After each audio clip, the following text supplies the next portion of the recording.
Donc,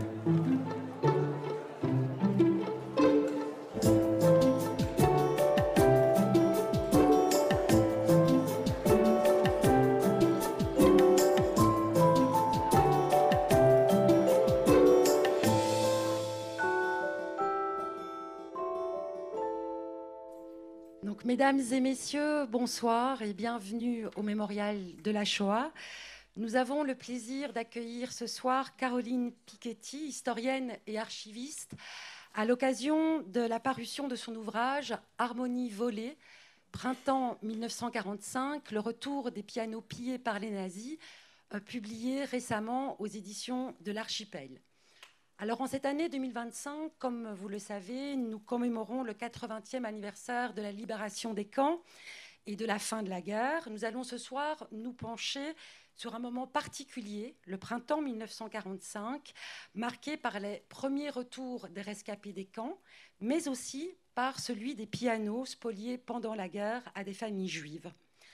Avec cet ouvrage dédié au piano, Caroline Piketty ajoute une nouvelle pierre à l'édifice de l'historiographie qui s'intéresse à la spoliation des biens juifs et en particulier à la spoliation des instruments et des partitions de musique, un champ de recherche dynamique et déjà bien balisé avec plusieurs publications, notamment de la part de l'association Musique et Spoliation, dirigée par Pascal Bernheim, que je salue et que je remercie d'avoir accepté cette invitation.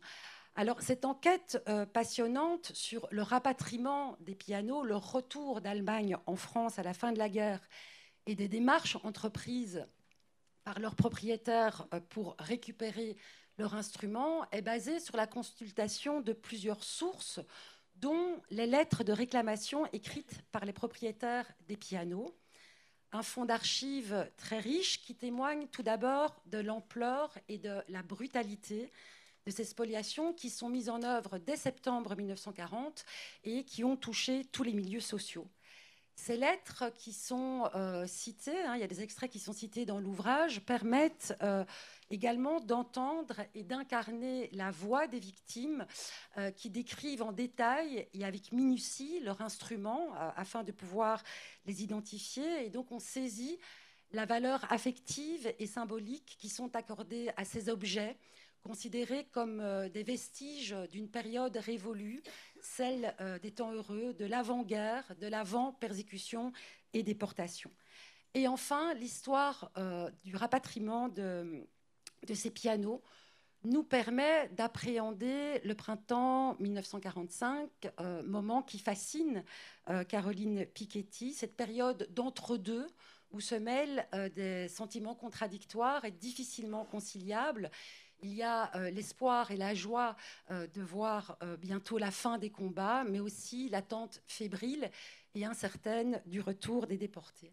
Voilà donc quelques fils qu'on peut tirer de ce livre, mais il y en a d'autres. Et donc, je vais laisser le soin à Amaury Chardot, qui nous fait le plaisir d'animer cette conversation, donc de poser des questions à nos deux invités. Amaury, qui est auteur, journaliste, documentariste et qui est aussi un grand amoureux de la musique. À l'issue donc de cette rencontre qui va durer 1 heure, vous aurez la possibilité de poser des questions à nos invités et puis de vous procurer l'ouvrage pour le faire signer par son auteur. Voilà, je vous souhaite une bonne soirée. On se retrouve d'ici 1 heure. Merci Julie, bonsoir à toutes et à tous. Bravo d'avoir bravé les intempéries parisiennes, les intempéries sociales pour nous retrouver donc ce soir à l'occasion de la présentation de ce livre, celui de Caroline Piketty, Harmonie volée, qui a donc paru en mai dernier, mai 2025, chez l'Archipel, et qui se penche donc sur la spoliation des pianos et des partitions de musique en France pendant l'occupation et leur difficile restitution. C'est une enquête, comme le disait Julie, passionnante, documentée, fouillée, très émouvante, où on croise en creux eh bien, des noms illustres, de Léon Blum à Vladimir Yankelevitch, de Kalman Levy à Aaron Lustiger, mais aussi des histoires d'anonymes qui nous racontent donc les destins des propriétaires de ces instruments et de ces biens spoliés. à côté de moi Caroline Piketty, qui est donc l'auteur de ce livre. Bonsoir madame. Vous êtes donc historienne, archiviste, diplômée de l'école des Chartes. Vous avez soutenu votre thèse d'archiviste paléographe en 1985 et vous avez passé votre vie le nez dans les archives, d'abord au service historique de la Défense, qui ne portait peut-être pas encore ce nom-là, puis aux archives nationales, à la Cité nationale de l'histoire de l'immigration, et puis plus récemment, de retour aux archives nationales à Pierrefitte, à Saint-Denis, où vous êtes toujours responsable du département. Non, vous êtes à la retraite, mais vous étiez une fameuse responsable de l'accueil des publics. Vous êtes l'auteur de plusieurs inventaires de fonds d'archives. Vous commencez par affiner le classement des archives de la guerre d'Algérie pour le service historique de la Défense. Vous travaillez sur les archives de la présidence de Georges Pompidou, sur les archives de l'École des Beaux-Arts et plus tard sur les papiers de Jean Zay. Entre-temps, vous avez été détaché, mis à disposition, je crois, entre 1997 et 2000, comme archiviste pour la mission d'études sur la spoliation des Juifs de France, une mission qui avait été créée par Alain Juppé, je crois, alors Premier ministre, et présidée par l'ancien résistant Jean Matteoli. Et puis par la suite, au début des années 2000, vous êtes revenu à plein temps aux archives nationales. Vous avez donc consacré plusieurs livres et articles, notamment à ces questions des archives de l'occupation. Et je citerai un petit livre que vous aviez publié en 2005 chez Autrement, qui s'appelait « Je cherche les traces de ma mère ». À vos côtés, Pascal Bernheim, donc bonsoir madame. Vous avez d'abord été, me suis-je laissé dire, agent artistique dans le domaine de la musique classique, tiens. Vous avez ensuite travaillé au Louvre, à Radio France, dans divers festivals d'art lyrique et institutions. Et vous êtes ici car en 2017, vous avez créé, avec l'avocate Corinne Hershkovitch, l'association Musique et Spoliation qui poursuit l'objectif de retrouver la trace d'instruments spoliés disparus et dans la même démarche que Caroline Piketty, de rendre hommage à leurs propriétaires. Vous aviez, il y a une dizaine d'années, quand vous avez créé cette association, logiquement contacté Caroline Piketty pour vos recherches, et nous verrons l'importance des travaux historiques que vous avez conduits dans ce cadre. Caroline Piketty, je voudrais qu'on commence sur les archives. Ce petit livre est un merveilleux éloge au travail des archives. Vous reconstituez les trajectoires de ces vies, parfois minuscules, parfois plus célèbres, celles des propriétaires de ces instruments. D'abord, comment est-ce que vous en êtes venu à vous intéresser à cette question spécifique des instruments de musique? Tout bêtement. Ah, il faut que vous allumiez. Tout bêtement parce que tout bêtement parce que j'adore le piano depuis toute petite. Je joue modestement. Ça marche, mais il faut mettre un peu plus près. Plus près. Donc je joue du piano depuis toute petite, modestement, mais avec beaucoup de plaisir. Et j'adore tout autant les archives, les vieux papiers de famille. C'est un virus qui ne me quitte pas malgré la retraite que j'ai prise il y a 5 ans. Et c'est vrai que quand j'ai eu 2 chocs. Le premier choc, c'est il y a vraiment longtemps, en 1994, au moment des travaux de la commission présidée par René Raymond sur les fichiers juifs. Ils étaient au sous-sol des Archives nationales où je travaillais.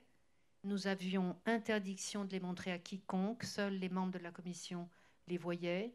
J'ai passé mon temps à descendre au sous-sol avec des amis, tellement j'étais choquée par ces fichiers. Il y avait pourtant des caméras partout. Ça a été vraiment une prise de conscience radicale de ce qui s'était passé que je ne connaissais pas. Je viens d'une famille d'origine catholique, vous voyez. Et le deuxième choc, ça a été quand j'ai été nommée archiviste de la commission sur la spoliation des Juifs de France. J'étais la plus jeune.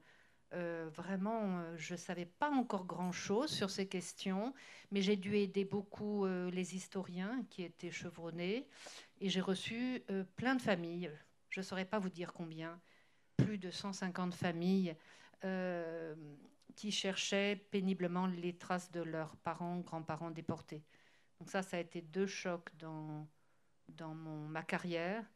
Et c'est vrai qu'au travers de ces travaux de la mission Matteoli, je suis tombée sur des fichiers. C'est très facile à reconnaître les fichiers dans un océan de cartons, aux archives nationales comme il y a partout. Les fichiers se distinguent, c'est des boîtes différentes. Et je suis tombée sur des fichiers de piano. Donc ça a fait tilt. Je les ai montrés à plusieurs historiens qui n'ont pas eu ce déclic évident. Donc une fois à la retraite, je me suis dit il faut que je m'y mette. Et puis j'ai un mari historien, parce qu'on me présente toujours comme historienne, mais je suis archiviste. Mais j'ai un mari historien qui m'a dit tu as un sujet en or, il faut que tu en fasses quelque chose. Bon, c'était laborieux. J'ai eu l'aide de Pascal Bernheim, j'ai eu l'aide d'Olivier Philippona, des éditions de l'Archipel, et puis j'en suis venue à bout. Mais il faut vous dire que les archives, c'est tellement énorme, notamment sur la persécution des Juifs de France, que c'est jamais un travail solitaire. C'est toute une équipe qui travaille et qui se réconforte au fur et à mesure, parce que c'est dur. J'ai essayé 2-3 fois de sortir de ces sujets, puis finalement, c'était la seule chose que je connaissais un peu, donc j'y suis retournée. Mais il y a ici des archivistes qui m'ont beaucoup aidée, que je remercie. Il y en a d'autres qui n'ont pas pu venir, et c'est vraiment un travail d'équipe, c'est indispensable. Et j'imagine que c'est un travail sur la durée. Vous sauriez dire la première archive relative à un piano ou un instrument de musique sur laquelle vous tombez, c'était quand? C'était au moment de la mission Matteoli, donc en 98 ou 99. On avait d'autres chats à fouetter à ce moment-là. Mais je les avais repérés tout de suite. Je m'étais dit, tiens, ça c'est surprenant, tous ces pianos partout dans Paris qui disparaissent avec le contenu de ces appartements pillés. Oui. Ce sont des archives essentiellement manuscrites ou tapées. Il y a assez peu de documents, on va en montrer quelques-uns, quelques photos ou des dessins, mais en quoi est-ce qu'elles ressortaient? En quoi vous avez senti à ce moment-là qu'elles ressortaient du lot?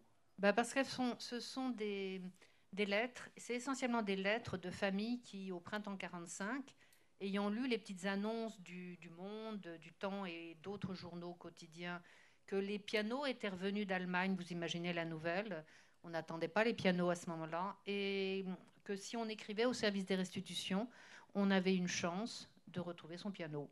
Et énormément de familles ont écrit tout de suite au printemps, au mois d'avril, au mois de mai, au mois de juin, et beaucoup ont récupéré leur piano dès le mois de juillet. Et il fallait décrire ces pianos, il fallait donner des tas de détails qui sont parfois très touchants, très émouvants, parce qu'un objet, on le connaît, et un instrument de musique, c'est tout un monde, c'est tout un univers qu'il colporte. Donc, voilà, j'ai passé en revue toutes ces lettres. C'était long, j'en ai fait des tableaux Excel assez fastidieux. Et puis après, j'ai sélectionné ce qui pouvait être intéressant pour des lecteurs comme vous. J'ai essayé de faire au mieux. Ces lettres, vous les lisez aux Archives nationales, mais vous, on lit à travers votre ouvrage une multiplicité de sources. Hein. Vous venez consulter des documents ici. Combien de centres d'archives vous éclusez Oh non, très peu, parce que j'avais vraiment la base, j'avais la base aux Archives nationales, tous les compléments ici au Mémorial de la Shoah. J'aurais pu faire beaucoup plus, mais j'y serai encore. Donc, j'envisage peut-être de poursuivre, parce qu'il y aurait à poursuivre, mais non, c'est un travail limité en termes de sources, parce qu'il y avait vraiment beaucoup aux Archives nationales et ici. Alors, pour raconter votre démarche et le cœur de cet ouvrage, revenons peut-être au début, avec vous ou avec vous, Pascal Bernheim, cette décision d'Hitler et de Göring de monter un commando, un organisme pour spolier les peuples vaincus de leurs œuvres d'art. C'est un certain Alfred Rosenberg qui crée dès 1933 cet organisme qu'on appelle l'ERR, c'est un acronyme allemand. Racontez-nous peut-être un petit peu la manière dont ça se passe et la manière dont cet organisme se met en place en France en 1940.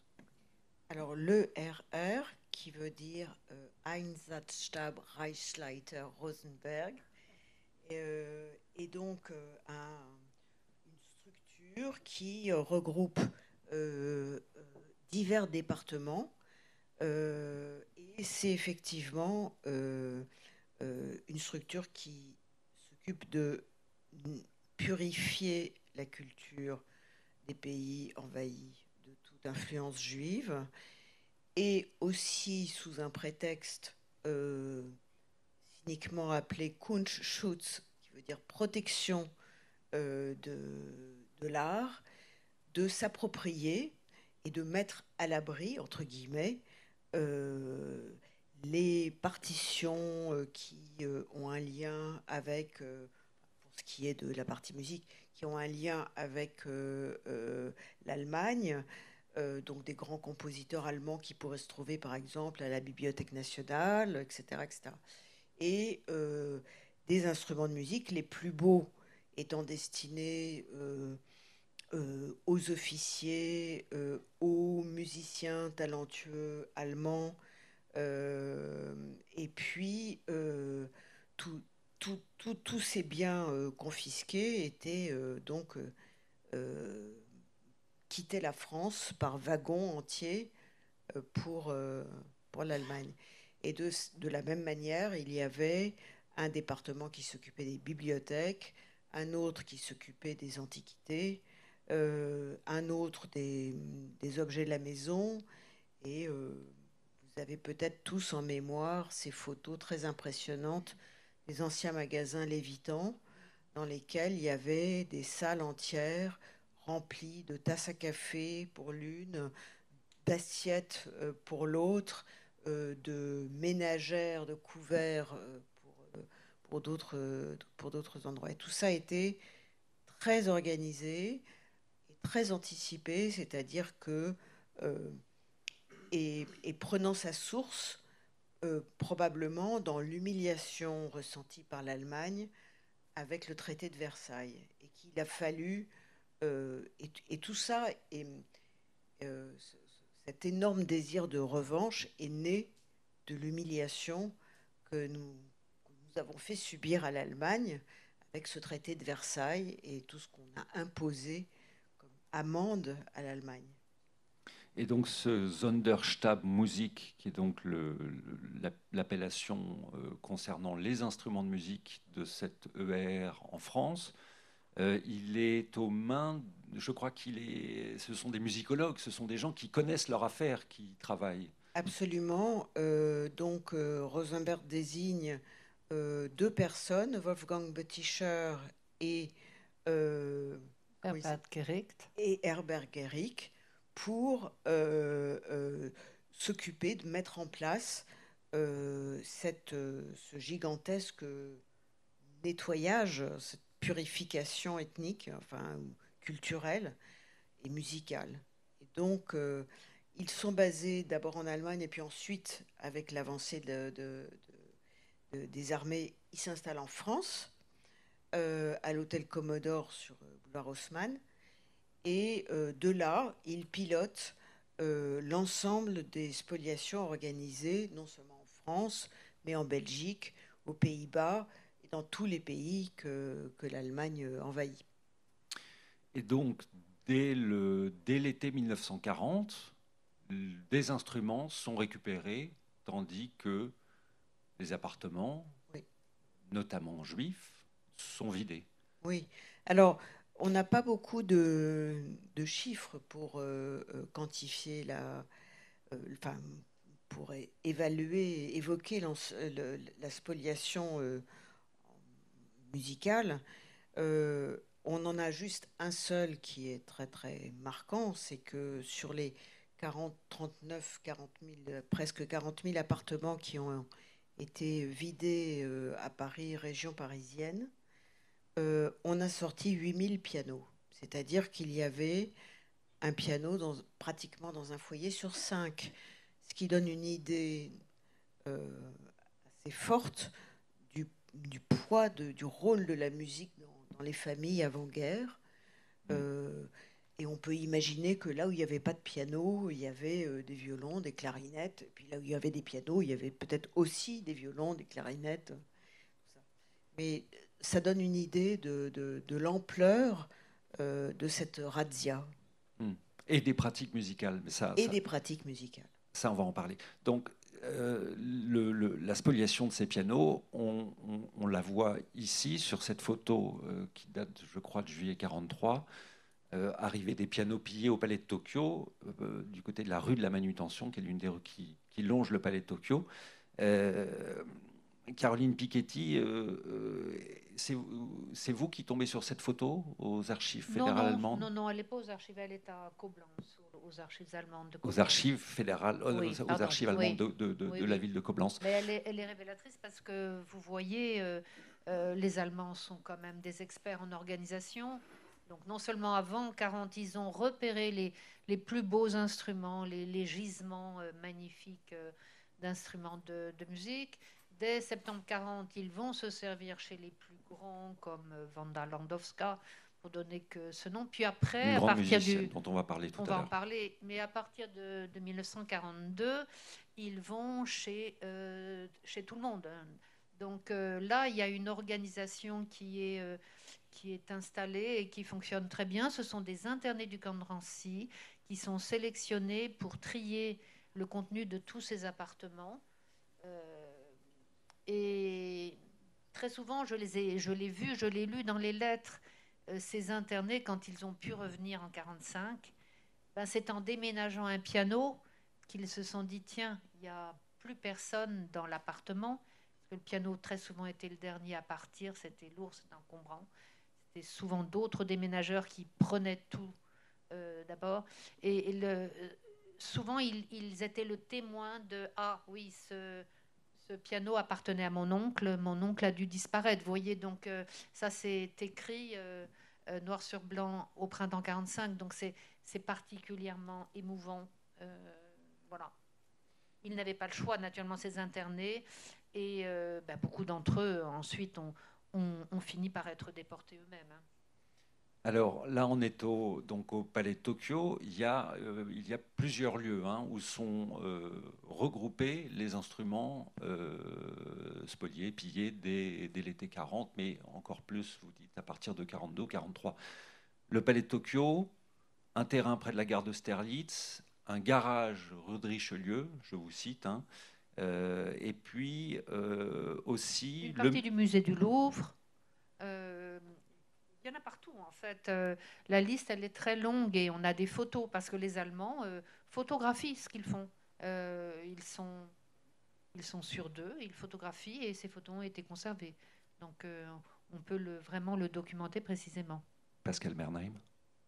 Oui, je voudrais ajouter aussi que donc c'est une spoliation organisée par les Allemands, mais sur cette photo, on ne voit pas tellement de militaires allemands, on voit surtout des déménageurs avec des bérets et puis la police française. Donc c'était un travail qui était fait littéralement en collaboration. Et je me suis... ça fait partie des choses que je n'ai pas eu le temps de faire, de contacter...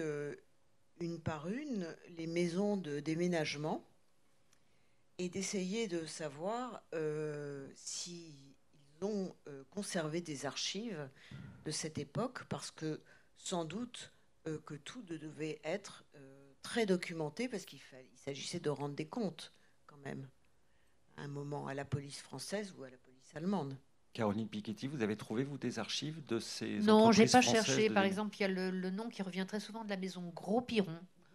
Bon, non, j'ai pas cherché, mais il y en a d'autres. Et il y a aussi beaucoup de garde-meubles qui ont été utilisés par les familles qui ont essayé de mettre un piano de côté ou leurs objets mobiliers de côté. Mais tout ça était connu. Il y a le rôle des concierges aussi dans cette histoire qui est assez phénoménal pour le meilleur et pour le pire. Il y a comme aujourd'hui, vous pouvez avoir une concierge en or, et vous pouvez avoir une espèce de pipelette pas toujours bien intentionnée. Donc c'est pareil à l'époque. Hein. Ce que vous voulez dire, c'est que des concierges ont autant aidé à vider des appartements que plus tard à permettre aux propriétaires de retrouver... Ou même à cacher au moment de l'occupation, à cacher des familles en prenant de gros risques pour elles-mêmes. Vous le disiez tout à l'heure, Pascal Bernheim, 8000 pianos volés, spoliés à Paris, sur 40 000 appartements vidés. Voici une double carte que nous a envoyée Caroline Piketty et que je vais vous laisser, Caroline, nous commenter. Alors pour la carte de gauche, elle est réalisée par Théo Cru, qui travaille pour l'association Musique et Spoliation déjà depuis plus d'1 an, et qui vient de soutenir son master de géographie, master de la semaine dernière. Et je lui ai donné mes données Excel, et il en a fait des cartes. Je rêvais de faire ça toute seule. J'étais même allée voir Serge Klarsfeld en lui disant « Est-ce que vous les publieriez ?» Il m'avait dit « Oui, bien sûr », mais moi, je n'avais pas l'astuce. Et pas que l'astuce, je n'avais pas la science. Donc Théo Cru a rassemblé toutes mes données dans ces cartes. Il y a des cartes qui montrent les pianos restitués et les pianos non restitués. J'ai choisi celle-ci pour faire simple. C'est celle, tous les pianos dont on a une trace aux Archives nationales. Et j'ai trouvé intéressant de la mettre au regard d'une carte qu'a établie Jean-Luc Pinol il y a déjà un certain temps avec l'aide de Serge Klarsfeld, qui vous donne la carte des enfants juifs de Paris déportés. Dans mon livre, j'essaye souvent de mettre en scène des enfants parce que la musique, ça concerne tout le monde et il faut bien commencer la musique. Et vous voyez que ces deux cartes ne se répondent pas. Des pianos, il y en a partout. Il y en a dans des rues très modestes, hein, tout près d'ici, rue des Écouffes, rue des Rosiers. C'était des rues assez insalubres à l'époque. Mais il y en a beaucoup dans le 16e et le 17e, dans ces quartiers très chics.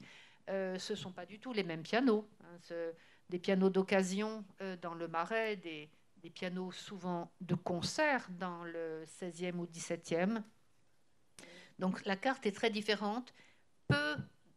Sur la rive droite, il y avait une population juive beaucoup moins importante sur la rive droite, mais sinon... la rive gauche. Sur la rive gauche, pardon. Mais sinon, les cartes sont identiques pour vraiment les gros foyers qui sont la Bastille, le Marais, le 10e arrondissement. Tout ça, c'est vraiment des noyaux durs de la déportation et du pillage. Et où ça vient donc confirmer ce que vous disiez l'une et l'autre déjà, qui était que le piano est en 1940 non pas simplement l'instrument de bonne famille de la bourgeoisie et de jeunes filles, mais aussi on trouve donc en effet des pianos dans tous les milieux sociaux. Oui. C'est une erreur de penser qu'on apprenait aux jeunes filles le piano et la couture pour qu'elles trouvent un bon mari. D'abord, ça ne marchait pas toujours. Et ensuite, vraiment, je trouve des pianos partout, dans tous les milieux. Et vraiment dans des tout petits appartements où il y a un atelier, en fait, un atelier de tailleur, bien plus qu'autre chose. Mais il y a un piano. Peut-être ce qu'on appellerait aujourd'hui une casserole, mais qui a fait le bonheur de ceux qui pouvaient jouer dessus. Et quand ça n'est pas un piano, Pascal Bernheim, ce sont d'autres instruments qui ont connu d'autres destins parce que peut-être ils ont pu être remportés par leurs propriétaires quand ils ont dû quitter leur appartement. On parle de quoi? De violon, de clarinette, de... Exactement, on parle de tous ces instruments qu'on peut emporter avec soi. Et d'ailleurs, l'image du juif errant est plus associée à un violon. Et quand on imagine ce juif, on pense au tableau de Chagall, où il y a toujours quelque part un violon qui peut être suspendu dans les airs. Mais c'est vrai que donc, beaucoup de familles entières ont dû quitter leur appartement de manière précipitée. Et généralement, quand il y avait un violon, on partait avec sa boîte avec le violon à l'intérieur et on mettait ses boutons de manchette, où on mettait les diamants et on mettait ce qu'on pouvait dedans. Et évidemment, ces instruments-là sont beaucoup plus difficiles à retrouver et à tracer que les pianos pour lesquels il fallait un camion de déménagement.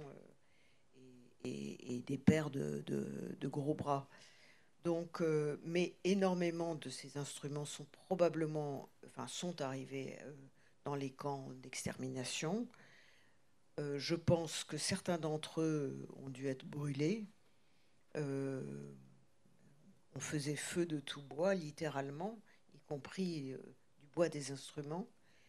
Et d'autres ont été, les meilleurs, les plus beaux d'entre eux, ont été mis à disposition des orchestres qui existaient dans les camps et qui étaient la fierté des camps et qu'on mettait en scène quand il y avait des visites officielles. Ce qui avait donné lieu à une exposition ici même, je crois que c'était il y a 2 ans, sur la musique dans les camps. Ce qui nous amène à savoir ce qui était fait de ces instruments, piano ou autres spoliés. Donc ils sont pour beaucoup envoyés en Allemagne, mais pas tous. Et pour ceux qui vont en Allemagne, ça dépend. Racontez-nous, Oui, Caroline Piketty. les plus beaux instruments sont vraiment tout de suite repérés par les officiers de la SS, les grands du régime nazi. Alors, s'ils habitent à Paris, ils le gardent à Paris. S'ils ont, au contraire, matière en Allemagne, ils l'emmènent en Allemagne. Ça, c'est vraiment pas un problème. C'est vraiment les plus beaux instruments. Les pianos ordinaires, entre guillemets, mais c'est un ordinaire qui est très vague, hein, parce que, encore une fois, on peut prendre énormément de plaisir sur un piano relativement simple, vont partir en Allemagne par train entier pour rééquiper les foyers allemands victimes des bombardements alliés et les colons, hein, c'est un mot aujourd'hui qu'on entend un peu trop, mais il y avait des colons qui partaient en Allemagne dans les territoires de l'Est. Et naturellement, ils n'avaient rien. Et le système nazi faisait en sorte qu'ils pouvaient avoir un piano dans leur maison de fortune. Voyez, donc c'est quand même une noria phénoménale qui a entraîné ces pianos outre-Rhin. Et partout, partout. J'ai malheureusement qu'un témoignage d'un petit monsieur qui était venu lorsque j'avais présenté mon précédent livre à Munich et qui avait pris la parole à la fin de la séance en disant « Mais moi, je me souviens très bien de l'arrivée d'un convoi entier de pianos. Les wagons étaient pleins de pianos et on pouvait se servir. » Donc, c'est vraiment vrai. Et ce qui est vraiment vrai, c'est qu'aujourd'hui, il y a encore beaucoup de ces pianos en Allemagne. J'ai des gens qui doivent tout de même, s'ils ne sont pas complètement naïfs, repérer qu'un Pleyel, un Erard, un Gaveau, c'est pas forcément une marque allemande, c'est différent d'un Bösendorfer ou autre. Mais bon, ils l'ont depuis si longtemps et je comprends très bien que, voilà, c'est un piano qui est devenu un piano de la famille, hein. Mais il y en a certainement beaucoup. Et ça, c'est pour les pianos qui sont donc envoyés outre-Rhin. Oui. Et puis, alors donc, à Paris, il y en a partout aussi, hein. Et puis, je pensais aussi aux pianos qui sont envoyés dans les cantonnements pour occuper les troupes d'occupation. Bien sûr, y compris dans les sous-marins de l'Atlantique. Les Allemands réclament, et ces documents sont ici au Mémorial de la Shoah, les Allemands réclament régulièrement des pianos droits, un peu plus resserrés que les pianos droits qu'on connaît tous, et qu'ils arrivent à glisser dans les sous-marins parce qu'ils s'ennuient avant l'arrivée des troupes alliées, hein. Ils s'ennuient, oui, quelque part, ils s'ennuient. Et c'est phénoménal quand même quand on y pense. C'est la maison Steinway qui développera pendant la guerre un modèle de piano spécifique, celui auquel tu fais référence, qui s'appelle le Victory, et qui est effectivement un instrument très trapu et qui peut être balancé, largué par parachute en kit et remonté sur place pour effectivement cette fois-ci pour les troupes alliées. Pour les troupes alliées. De part et d'autre, et la musique était très importante. Oui, il y avait des pianos. Peint de couleurs pastel, je crois, de différentes couleurs en fonction des corps d'armée, c'est pas ça, non ? C'est ça, c'est assez phénoménal quand on y pense. Mais les Américains étaient aussi très bien organisés. Et puis donc, pour revenir au piano spolié, d'autres sont distribués à Paris même, où on écoute beaucoup de musique. On a tendance à l'oublier, mais l'occupation a correspondu à une immense effervescence musicale. Oui. Les théâtres, les cinémas, oui. Tout ça fonctionnait à plein régime, et donc il fallait des pianos pour amuser les Parisiens, y compris quand il n'y en avait plus. Donc tout à fait. On en profitait pour récupérer le piano de l'appartement d'à côté. C'était bien pratique. Oui. Il y avait aussi une propagande musicale très importante. Et il s'agissait, dans les pays occupés, de faire connaître la culture et la musique allemande. Donc il y avait énormément de concerts, de musiciens français qui jouaient des répertoires allemands, ou de musiciens allemands qui venaient jouer leur répertoire. Et je pense que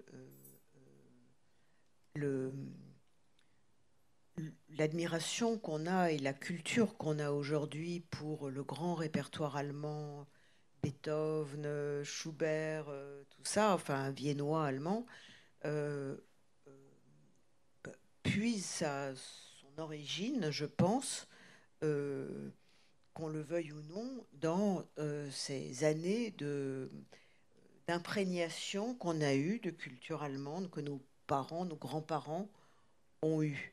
Et c'est vrai que c'est très intéressant de penser que ce sont dans des pays comme l'Angleterre que Berlioz a été essentiellement joué et pendant dans la seconde moitié du XXe siècle, en fait. La musique française était très jouée en Angleterre. Et nous, pendant ce temps-là, on écoutait Beethoven. La guerre se passe et on en arrive à ce qui fait véritablement la spécificité de votre travail, Caroline Piketty, c'est tout le travail que vous faites autour de la restitution de ces instruments. Avril 1945, vous allez nous expliquer pourquoi, mais reviennent les premiers pianos qui sont centralisés, là aussi, dans un lieu principal, qui est le palmarium du jardin d'acclimatation, dont vous publiez une photo que je vous ai remis ici, qui est un bâtiment fin 19e, qui n'existe plus aujourd'hui, qui est vraiment le lieu de stockage principal. L'ironie de l'histoire, c'est qu'il y a deux lieux secondaires, dont le palais de Tokyo, qui a servi dans les deux sens. Oui. Racontez-nous un petit peu comment est-ce que ces pianos reviennent et atterrissent dès le mois d'avril 1945 au Palmarium. Donc, oui, alors là, il faut un peu d'imagination parce que pour certaines choses, on a vraiment des sources. Pour d'autres, il faut un peu deviner. Et pour ceux d'entre vous qui avaient vu le film Monuments Man, avec ce très bel acteur de cinéma dont j'oublie le nom. George Clooney.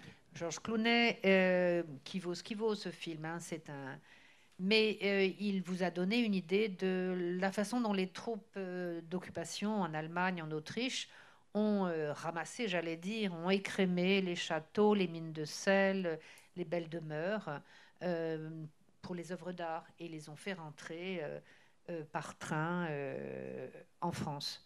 Ben, ils ont fait la même chose pour les pianos. Et on n'a pas de traces évidentes que pour quelques-uns, malheureusement. Mais c'est le même principe. On sait que le service des restitutions voit arriver régulièrement, parce que ça ne s'est pas fait qu'au mois d'avril 1945, il y a eu plein d'arrivages successifs, voit arriver des quantités de pianos qui sont triés par taille et qui sont entreposés au palmarium du jardin d'acclimatation, au sous-sol du palais de Tokyo et à la foire de Paris. 3 lieux où les spoliés qui avaient écrit au service des restitutions pouvaient venir voir s'ils reconnaissaient quelque chose en se munissant d'une lampe électrique, parce que ces lieux étaient totalement obscurs, ils étaient pleins comme un œuf, il y avait des pianos partout, dans tous les sens, et si on arrivait persuadé de pouvoir reconnaître instantanément son piano ou le piano de son père, ben finalement, ce n'était pas si simple. Donc, il fallait une lampe et pas mal de patience. 1000 mètres carrés, je crois, c'est ça, de superficie, ce bâtiment intérieur. C'est beaucoup et pas beaucoup. Bah, les pianos étaient installés tête bêche, donc il fallait se glisser, il ne fallait pas être gros. Et il fallait encore une fois être patient parce que souvent, plusieurs familles réclamaient le même instrument. Regardez une photo que vous publiez, Caroline, dans votre livre, où on voit donc des pianos à queue entreposés sur la tranche. Pardon pour la qualité de la reproduction. Je sais, où est-ce que vous l'avez trouvée, cette photo, vous savez? Je Vous vous crois que c'est souvenez? encore au Bundesarchiv de Koblenz, oui. Oui. Et donc, Les pianos à queue, on dévisse les pieds et puis on les met sur la tranche et ils prennent beaucoup moins de place. mais donc sur 1000 mètres carrés, ce que vous racontez très bien dans votre livre, en effet, les premiers propriétaires de pianos qui vont venir chercher leur instrument, et on va comprendre pourquoi, vont devoir en effet se munir de lampes parce qu'il fait affreusement sombre. Les pianos sont classés par type. Par taille. Par type et par taille. Oui, D'un côté, les droits. Les droits. À l'autre bout, les pianos de concert. Et au milieu, tous les crapauds, les tailles intermédiaires. Alors moi, j'ignorais ce que c'était qu'un piano crapaud. C'est plus petit qu'un quart de queue, n'est-ce pas? Oui. Bon, un petit quart de queue. Toute une nomenclature. Et naturellement, chacun se disait, mais mon piano, il a des bobèches que je vais reconnaître tout de suite. Les bobèches, vous savez, c'était cet éclairage de jadis aux bougies. Ben, presque tous les pianos avaient des bobèches. Hein. Les bougies avaient disparu, les bobèches tenaient à peu près bien. Oui, mais mon piano, je le reconnaîtrais parce qu'à l'arrière, je laissais mon chat faire ses griffes. Et on retrouvera les traces de ses griffures. Ne spoilez pas tout, Caroline. Non, je ne dis pas tout, mais je veux N'allons dire pas que trop voilà, vite. il fallait quand même de la patience. Pénétrons d'abord donc dans cet immense entrepôt, et pour que les propriétaires puissent venir, il faut qu'ils en soient informés. 11 avril 1945, le journal Combat, parmi d'autres, publie une petite annonce que je vous lis. Le recensement des pianos volés par l'ennemi prendra fin vers le 20 avril. Les intéressés sont invités à signaler le vol de leur piano au service des restitutions, 17 rue Notre-Dame-des-Victoires, Paris, 2e arrondissement. C'est vous, Caroline, qui retrouvez et qui publiez cette petite annonce dans Combat, qui paraît dans d'autres journaux aussi. Au même moment. Instantanément, Ça fait tilt dans la tête des gens. Et il faut vous dire que le 11 avril, c'est la période où la guerre n'est pas finie. Hein. Beaucoup de camps ne sont pas encore libérés. Donc on attend le retour des déportés et des prisonniers de guerre. Les premiers reviennent, mais c'est quand même une période pleine d'incertitudes. Et en voyant cette annonce, j'imagine que certains ont tout de suite réagi en se sentant peut-être plus efficaces dans ce domaine que dans d'autres. Vous voyez, donc ils ont écrit abondamment au service des restitutions, généreusement. Ils ont réécrit parfois 3 fois, 4 fois pour donner davantage de détails. Et beaucoup d'entre eux, naturellement pas assez, mais beaucoup d'entre eux ont pu récupérer leur instrument. Mais là-dessus, il y a quand même quelque chose qui nous chahute un peu dans cette chronologie, que les pianos puissent être capables de revenir avant même la libération des derniers camps et avant, a fortiori, nombre de déportés. Ben si, parce que les troupes d'occupation franchissent le Rhin à l'hiver, hiver 44-45, avance progressivement. Chaque armée a sa zone d'occupation et au fur et à mesure, les camps sont libérés petit à petit. C'est toute une noria invraisemblable parce que les routes allemandes étaient pleines de réfugiés, de gens perdus, d'Allemands comme de gens de toutes les nationalités. On a beaucoup de peine à imaginer. C'est pour ça que ça me fascine. C'est que j'ai beau avoir travaillé un peu sur ces questions, ça reste très mystérieux pour moi, cette période. Et cette attente de... Il va rentrer. Cette attente va durer.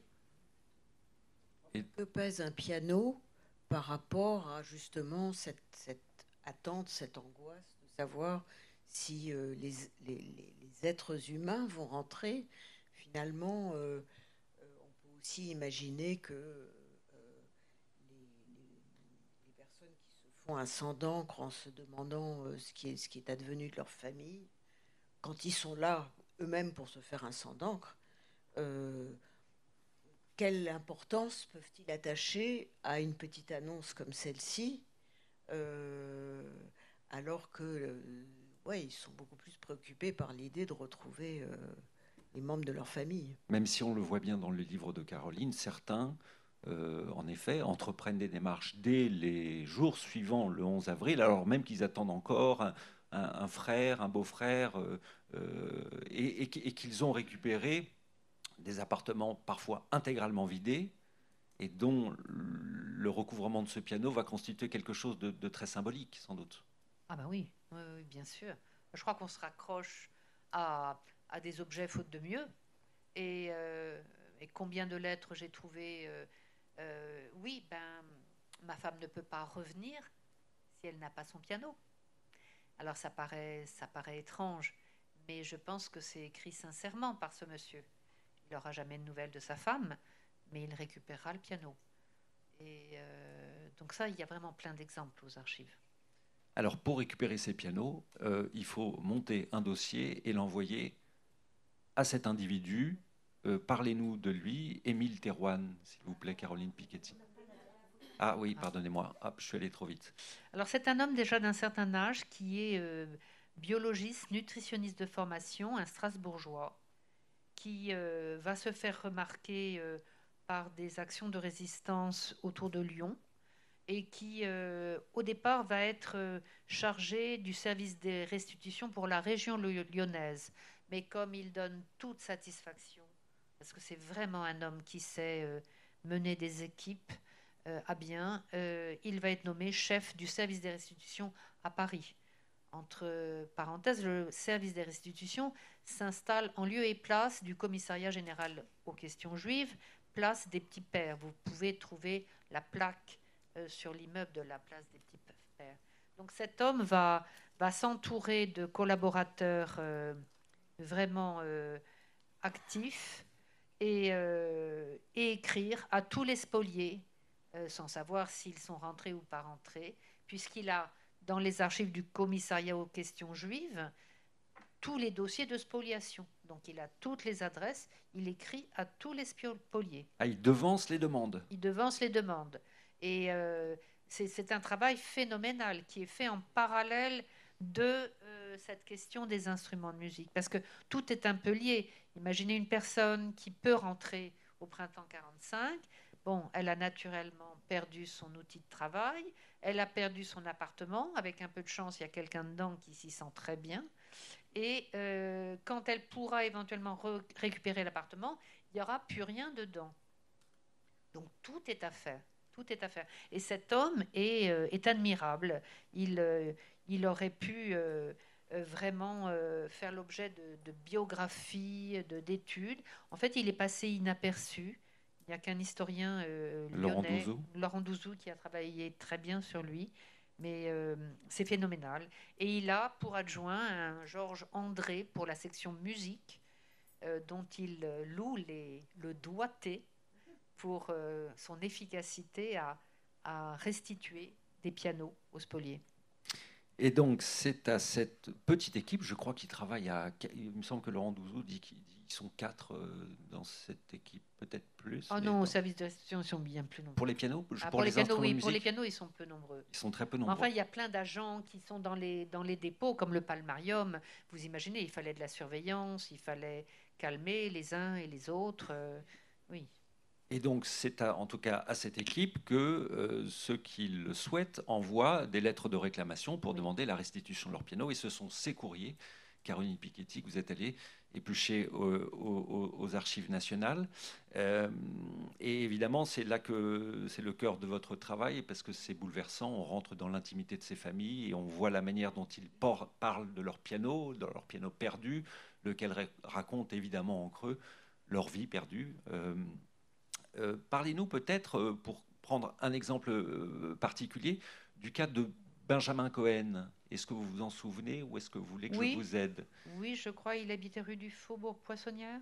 Oui, alors ça, j'avoue que j'ai pas sa date, oui. J'ai pas son adresse particulière. Sa femme était prof de piano. Voilà. C'était des gens modestes. Hein. Et elle avait naturellement un piano droit. Et sa femme est arrêté, je ne me souviens plus à quelle période. Lui a été prisonnier de guerre dès juin 40. Donc en fait, en avril 45, il revient, sa femme, il l'attend, et il lit cette petite annonce, et il va écrire d'abord de façon simple, parce qu'il est persuadé que son piano, il n'y en a qu'un comme celui-là. D'autant Plutôt plus, deux, oui, pardon. d'autant plus que dans sa lettre, il précise quelque chose. Et j'imagine Oui. qu'il est content de lui. Qu'est-ce qu'il précise? Il est content, il dit ça va marcher parce que mon piano, ou plutôt le piano de mon épouse, avait 2 notes supplémentaires. Vous savez, les claviers sont pas si réglo que ça. Et donc, il est persuadé qu'avec 2 notes supplémentaires dans les aigus. Il va jusqu'au do, il ne s'arrête Voilà. pas au la comme les Voilà. autres. Bon. Sauf que ça ne suffit pas. Sauf que ça ne suffit pas et qu'il doit réécrire. Et là, il s'applique, et peut-être vous avez le dessin qu'il fait, mais il s'applique, mais sans réaliser que c'est vraiment le dessin standard de tous les pianos droits. Mais il s'applique, ça. Avec les bobèches. Avec les fameuses bobèches et les petites pédales qui font comme des petites chaussures de danseuse, là. Voilà, et il va réécrire encore. Et ils sont tenaces. Ils sont non seulement tenaces, ces personnes spoliées, mais ils ne veulent pas récupérer un instrument qui n'est pas le leur. Voilà. Ils ont une droiture, une dignité exemplaire. Ça revient beaucoup dans vos récits. Ça, c'est après un deuxième tour au Palmarium ou au Palais de Tokyo. Je ne suis pas sûr de moi et ne voulant pas prendre le bien d'autrui.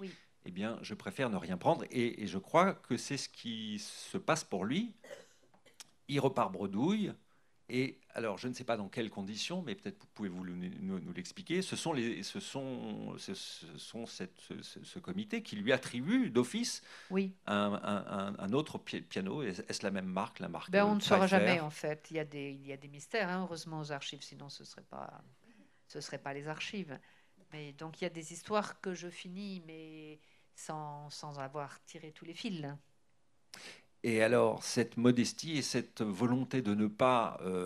D'abord, les lettres sont superbes. Vous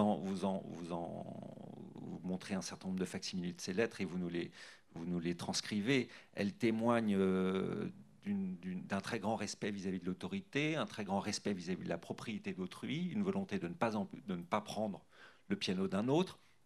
Et ce tempérament transparaît aussi dans une autre histoire, c'est celle de Blanche Bloom, dont vous nous faites découvrir l'histoire, et qui, elle aussi, quand elle écrit à Émile Théroigne, alors elle a un autre problème. Oui, d'abord, elle est très âgée, elle est veuve, elle est un peu perdue au lendemain de la guerre, et elle est dans une misérable chambre avec l'un de ses fils, parce que naturellement, l'appartement est occupé par des gens... par des réfugiés, dit-elle. Par des réfugiés, des soi-disant réfugiés, qui ont eu visiblement des accointances avec la concierge. Donc elle apprécie pas trop la concierge de son immeuble, qui est dans le quartier de Passy. Faute de mieux, elle est donc dans une minuscule chambrette du 13e arrondissement. Et elle fait des démarches, et elle va retrouver son piano seul, sauf qu'elle n'a pas la place de l'installer dans sa chambrette. Donc elle demande au service des restitutions, c'est très touchant, d'hospitaliser son piano. Il y a ce terme-là, et elle revient sur ce mot hospitaliser. C'est vraiment... Ces personnes décrivent leur instrument comme des personnes, comme des êtres très chers. Et c'est bouleversant. On s'habitue pas trop à ces descriptions. Ici, donc, je ne sais plus si c'est la première ou la deuxième lettre, elle s'excuse auprès de Théroigne en lui disant « Pardon, j'ai toujours pas récupéré mon piano, mais comme vous le savez, je vis dans une chambrette. Et merci mille fois de continuer à donner l'hospitalité à mon piano. » C'est des petites... J'imagine que comme chercheuse, comme archiviste, c'est des choses où on a le cœur qui sort de la poitrine quand on... Oui. Il y a plein de petits détails. Il y a celui qui dit mon fils, il apprenait le piano, mais en fait, il s'ennuyait un peu lors des leçons, et donc il a dû glisser des petits soldats de plomb sous le clavier. Vous les retrouverez, monsieur le chef du service des restitutions. Vous imaginez 5 ans après les petits soldats de plomb. Et là, il y a une notion du temps qui est mystérieuse, parce qu'on se dit 5 ans, c'est quand même pas rien, quand on a traversé tant de persécutions, d'abominations. Et en fait, on a l'impression que c'est aussi hier, le temps heureux. Et souvent, les lettres disent ça, l'instrument, c'est vraiment le temps heureux de notre famille. Et c'est vrai que, excuse-moi, l'instrument, ça, et un piano peut-être plus encore, mais parce que j'ai un fait pour les pianos, mais ça réunit. D'abord, ça prend de la place dans un salon ou dans une pièce. Ça réunit. On écoute un piano, on s'approche et on est plusieurs à avoir des mélodies en tête très, très, très longtemps après. Je voulais juste rebondir sur le rôle de la concierge que tu as évoqué dans cette histoire, parce qu'effectivement, pour euh, récupérer son piano, il fallait non seulement y aller avec une lampe de poche, mais ce qu'on demandait, c'était d'apporter des justificatifs. Il fallait apporter une facture, il fallait apporter, si possible, le numéro de série, comme si, quand on a 20 minutes pour fuir de chez soi, on va noter le numéro de série de son piano. Enfin, ça n'existe pas. Et même quand on n'a pas fui, je mets au défi même quand on n'a quiconque pas qui a fui, ici un piano de m'en donner le numéro de série. oui, c'est invraisemblable. Et parmi les documents ou les justificatifs qui étaient demandés, il y avait également le témoignage de la concierge, qui était très important, puisque souvent, quand les personnes avaient dû quitter leur appartement, la concierge, elle, restait. Et donc, assez souvent, elle était témoin de l'enlèvement du mobilier, de l'appartement qui se vidait, des déménageurs et du piano qui partait. Autre lettre délicate et merveilleuse que vous avez retrouvée, Caroline Piketty, sans lien du tout avec Blanche Blum, celle de Léon Blum. Et dans cette lettre du 4 novembre 1946, Léon Blum s'y prend tard, on peut dire, pour réclamer son piano.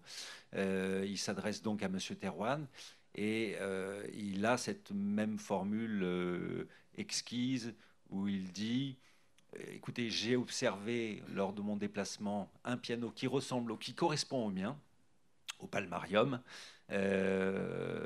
mais ce n'est pas à moi de décider si cette présomption suffit pour une restitution. C'est quand même d'une sacrée élégance. Oui, oui, mais il n'y a pas que Léon Blum qui réagit comme ça. C'est vraiment un trait de caractère qui se retrouve partout.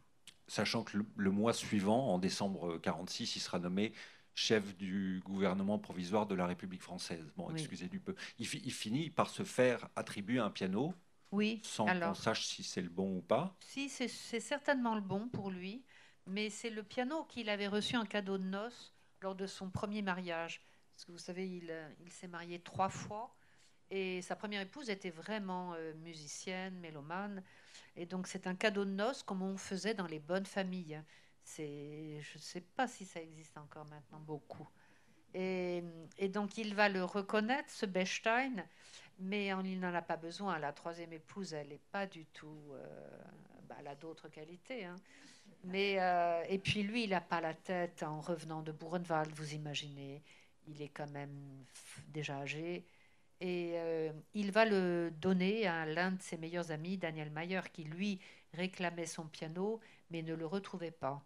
Donc vous voyez, il y a des échanges comme ça de bons procédés.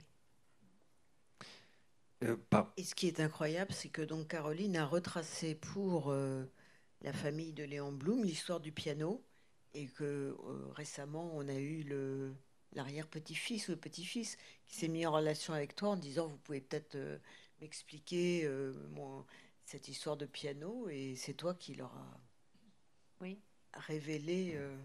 Oui, parce que dans certaines familles, le piano, après des années, on est 80 ans après toute cette période, n'est pas forcément l'élément majeur de la mémoire familiale. Donc j'ai reçu une dame que j'aime beaucoup, dont la fille est présente ici, et elle est historienne, elle était à la retraite, elle m'a demandé de faire des recherches pour son grand-père, un homme âgé qui avait été déporté en 1943, et toute historienne qu'elle était, elle n'avait pas la force, je crois, d'aborder ces questions-là d'elle-même, donc je l'ai aidée petit à petit. À ce moment-là, je savais qu'il fallait y aller doucement, et pas donner tout à trac ce qu'on pouvait trouver aux archives. Et puis, in extremis, une dernière visite, je lui ai dit, mais au fait, vous ne seriez pas intéressé par le piano? Elle me dit, le piano, le piano. Ben, je lui dis, oui, le piano de votre grand-père. Ah, parce que vous avez retrouvé le piano. Je lui ai dit, non, je n'ai pas retrouvé le piano, mais j'ai retrouvé les traces du piano.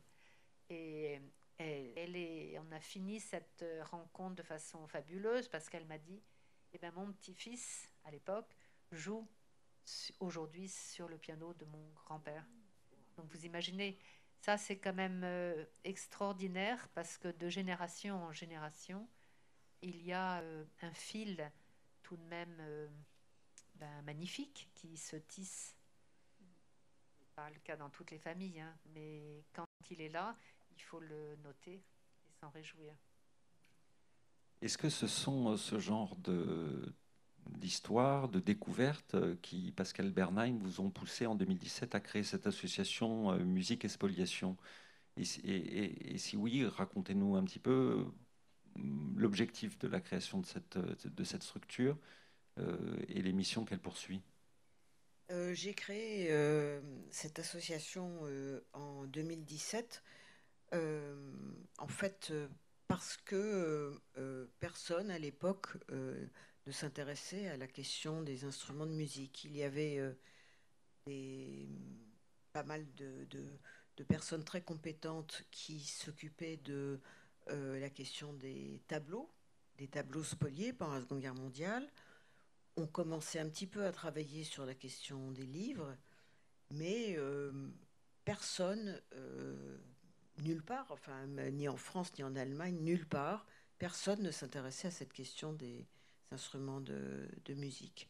Et donc, eh bien, puisqu'il fallait que quelqu'un s'y colle, eh bien, c'était moi, et nous, avec cette association. Et donc, on a commencé à d'abord par faire un peu un état des lieux de là où on en était, essayer de savoir les archives sur lesquelles on pouvait travailler, rassembler donc des documents. C'est à ce moment-là que j'ai rencontré Caroline aux archives et qu'elle m'a présenté ce fichier de piano et je, je dois énormément à Caroline.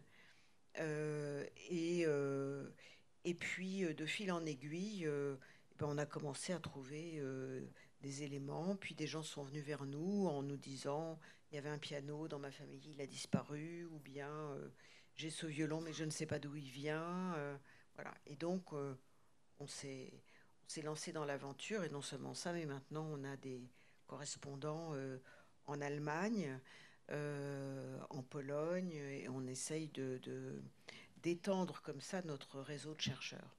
Donc l'objectif, c'est de retrouver des instruments ou de retrouver des propriétaires d'instruments. Et les deux, en général, l'idée, c'est de retrouver. C'est un travail essentiellement mémoriel. La restitution n'est peut-être pas forcément la priorité. D'abord, c'est très difficile.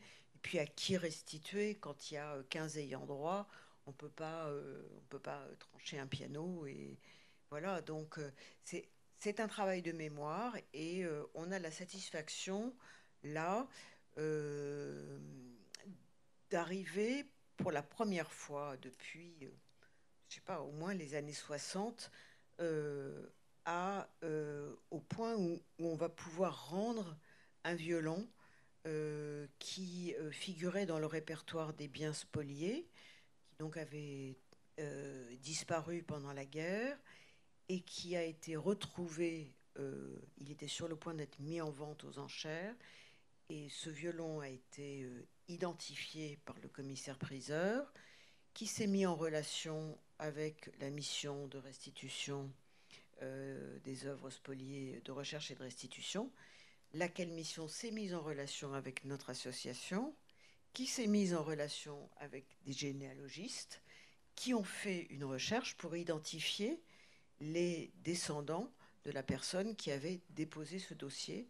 Et donc, nous avons retrouvé pratiquement tous les descendants et il nous manque plus maintenant que quelques éléments pour pouvoir boucler cette histoire. Et c'est la première fois, la toute première fois depuis la création de l'association que nous serons allés au bout d'un processus. Là, c'est sur le point de se faire. Ouais.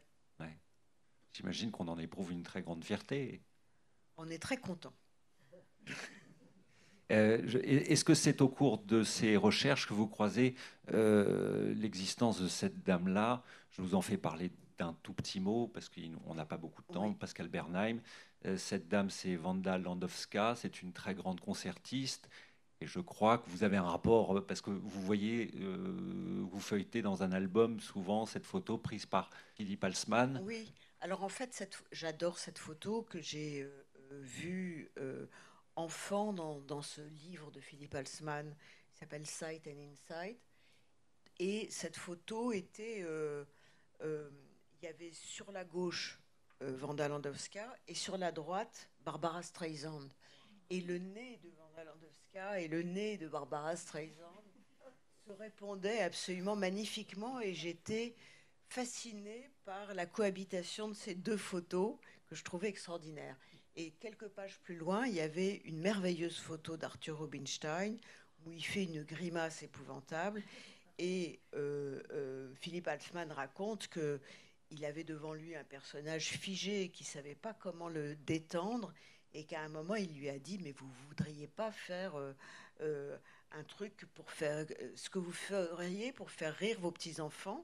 Et à ce moment-là, Rubinstein a fait une bouille absolument merveilleuse. Donc je feuilletais ces livres, ce livre de photos, et voilà, c'est comme ça que je suis tombée sur cette photo de Wanda Landowska. Et quand, 20 ans plus tard, 30 ans plus tard, je retrouve dans des archives, j'ouvre le dossier de Wanda Landowska, tout à coup, je me souviens de cette photo, je me souviens de cette femme dont toute la collection d'instruments anciens et de partitions a été volée, partie dans des caisses enlevées par Herbert Guéric, qui était donc le directeur du Sonderstabmusik. Voilà, on reboucle la boucle, cette redécouvreuse notamment du clavecin, qui à partir de 1905-1910, elle se fait même commander par Pleyel un nouveau type de clavecin qui sera produit après pendant des décennies, voit toute sa collection d'instruments, je ne sais pas combien de centaines, de dizaines, de centaines, en tout cas tout est spolié lorsqu'elle quitte précipitamment sa maison du Val d'Oise en 1940 pour fuir aux États-Unis. Ces instruments seront retrouvés. Quelques-uns de ces instruments, et seront retrouvés notamment par d'autres archives. C'est les property cards, peut-être. Enfin bref, ce sont d'autres archives administratives qui permettront à Landowska de retrouver un certain nombre de ces instruments. Peut-être d'ailleurs l'un de ceux. Peut-être le clavecin sur lequel elle va nous jouer quelques notes de Bach pour tout de même entendre un petit peu de musique.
Un petit bout du clavier bien tempéré, le début du prélude numéro 5 en ré majeur, enregistré donc juste après-guerre par cette musicienne. Je ne sais pas si c'est sur un des instruments qu'elle a récupéré ou pas. Mais enfin, ça me paraissait intéressant d'entendre, vu que Caroline Piketty n'a pas retrouvé d'enregistrement des pianos sur lesquels elle a travaillé. Je trouvais ça intéressant et émouvant de pouvoir entendre le son d'un enregistrement. Peut-être juste pour terminer, Pascal Bernheim et Caroline Piketty, d'ailleurs, on continue, donc, d'ailleurs, vous nous le disiez aujourd'hui, de retrouver des propriétaires d'instruments. On continue aujourd'hui, je crois, d'indemniser des gens dont on ne parvient pas à retrouver l'instrument. C'est la Commission pour la restitution des biens et indemnisation des victimes des spoliations qui, je crois, à ceux dont on parvient pas, qui parviennent à prouver qu'ils se sont fait spolier un instrument, on leur verse un petit pécule, c'est ça? Oui, forfaitaire. Ce qui me plaît pas trop, mais c'est parce que j'ai mauvais caractère sans doute. Parce qu'un piano, c'est pas un prix. Bon, c'est peut-être mieux que rien, mais ça me chagrine un peu que ce soit traité depuis des années de cette façon. On se souviendra en tout cas que sur les 8000 pianos déclarés volés pendant l'occupation à Paris, 2220 auront été retrouvés et récupérés, 1350 seulement auront été restitués. On en aura prêté, puisque on va garder des centaines de pianos sans savoir à qui les rendre. On va donc en prêter pour des profs ou pour des étudiants qui n'avaient plus de piano à titre temporaire. Et environ 400 seront vendus par les domaines nationaux. Voilà, donc l'histoire, ça fait quand même très peu de pianos restitués, mais un peu quand même. Je ne sais pas, c'est le mot de la fin pour l'une et l'autre. Pour moi, c'est fait beaucoup de pianos restitués quand on le compare au nombre de personnes qui ont été déportées et qui sont revenues. Vous voyez, on parle de 75 000 déportés juifs de France, à peu près 4 000 revenus. Là, on parle de 8 000 pianos pillés, 1300 pour lesquels on a des sources sûres. Il y en a certainement eu d'autres. Je trouve que c'est un ratio qui est plutôt réconfortant, même si c'est jamais une belle histoire tout ça. Merci beaucoup, mesdames.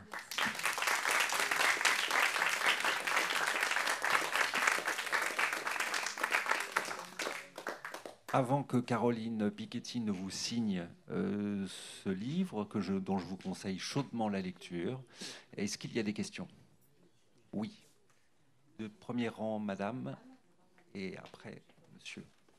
Il faut qu'on vous enregistre, madame. Rapprochez-vous. Oui. Les familles qui ne sont pas revenues, leurs instruments de musique, ils sont où et qu'est-ce qu'ils en font? Il y a des pianos qui n'ont pas pu être rendus, qui n'ont été reconnus par personne, puisqu'il n'y avait personne de la famille. Aucune famille n'est revenue. Oui, ça il y en a beaucoup. Hein. Et c'est ce que disait rapidement Amaury pour finir. Un certain nombre de pianos, 450, ont été en 1947 vendus au domaine, faute que le service de restitution ne retrouve les propriétaires. Donc il y a des pianos qui sont comme ça restés en suspens jusqu'à la fin des années 40. Mais il y a quand même toute une part de pianos qui n'ont pas été retrouvés du tout, hein, parmi les familles dont vous parlez et qui ne sont pas revenues. C'est difficile de donner des chiffres. Parfois ça donne un ordre de grandeur, mais parfois ça trompe. Mais retenez quand même, pour 8000 pianos déclarés pillés, 1300 rendus aux familles. Et les autres instruments, les autres pianos pris par les Allemands. Ils sont parvenus souvent. Ils sont parvenus, ils sont oui. où? Encore en Allemagne, c'est ce que je disais rapidement. Oui, je pense qu'il y en a beaucoup en Allemagne. Oui. Vous voyez la couverture du livre de Caroline. C'est une photo magnifique qui a été prise par Romain Thierry. Et Romain Thierry est un pianiste amateur et photographe. Et il piste les pianos abandonnés. Et donc, il dit, et j'ai très envie de le croire, que ces photos ne sont pas mises en scène. C'est-à-dire qu'il photographie les pianos comme il les trouve dans des maisons abandonnées et dans des lieux dans le monde entier.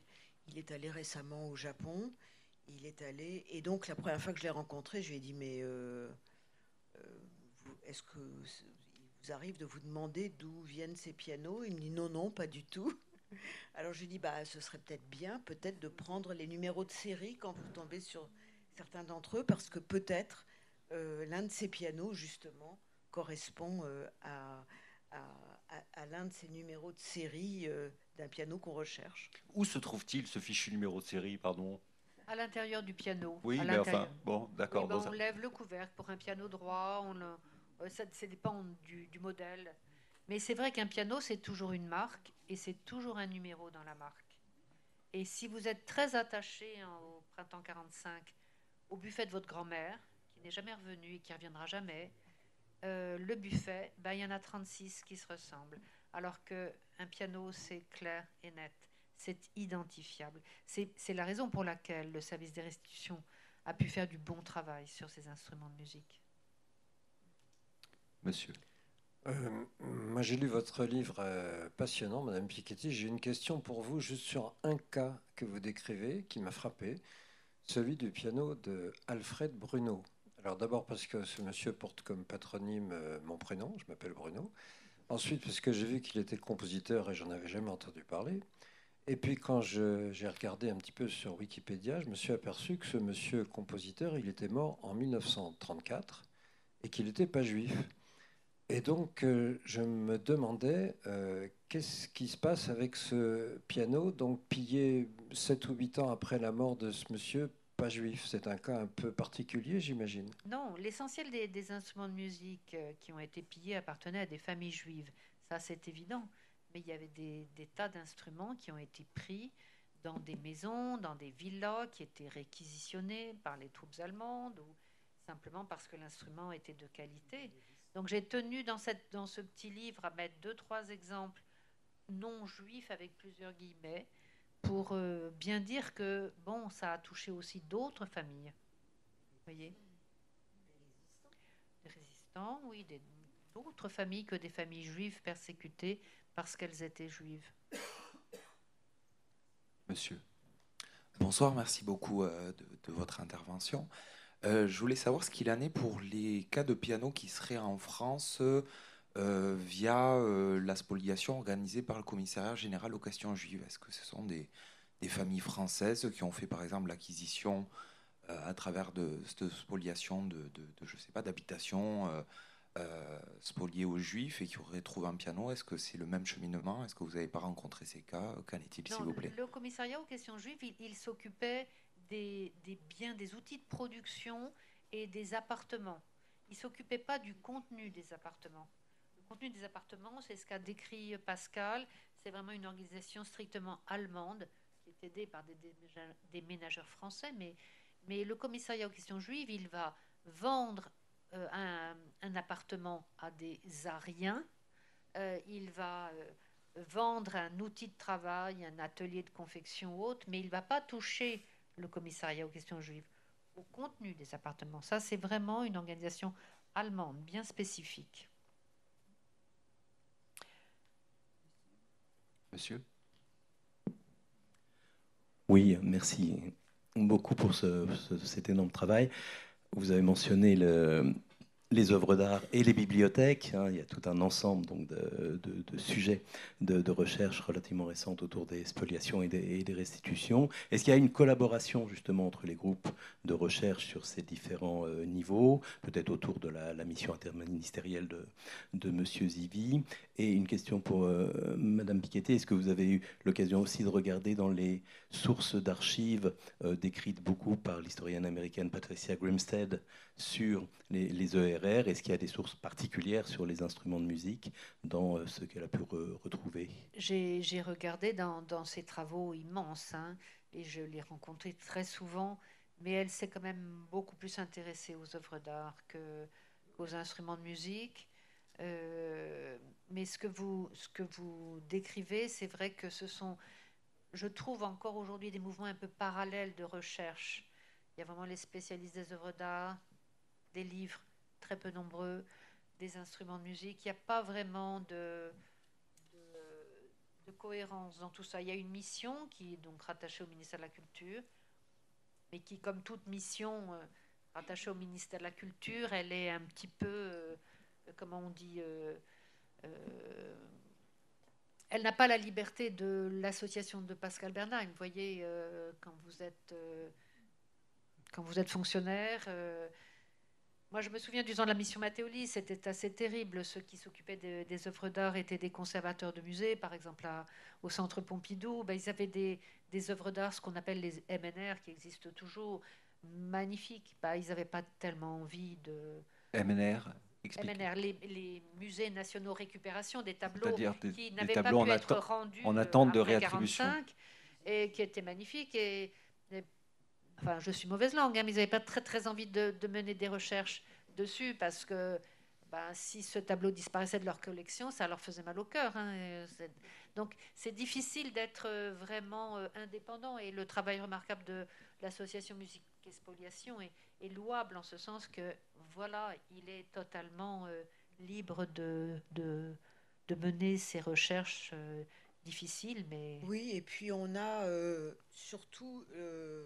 l'idée de travailler en équipe et en complémentarité, justement, par exemple, pour les livres avec Martine Poulain qui a fait un énorme travail. C'est vrai aussi que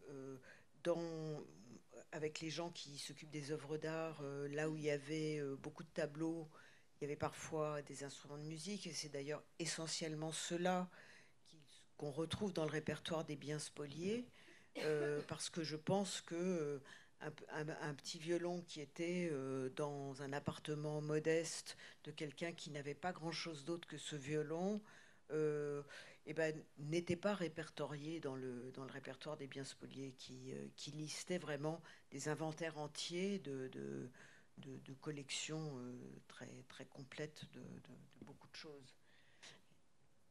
Cet inventaire qui avait été publié entre 47 et 49, c'est ça, 6000 pages de documents. Mais vraiment pour les objets de valeur. Pour les objets de valeur. Une dernière question? Non. Eh bien, écoutez, il me reste à vous remercier. Caroline Piketty, vous proposez donc à la signature ce livre. Merci à tous de votre présence ce soir et merci à vous, mesdames.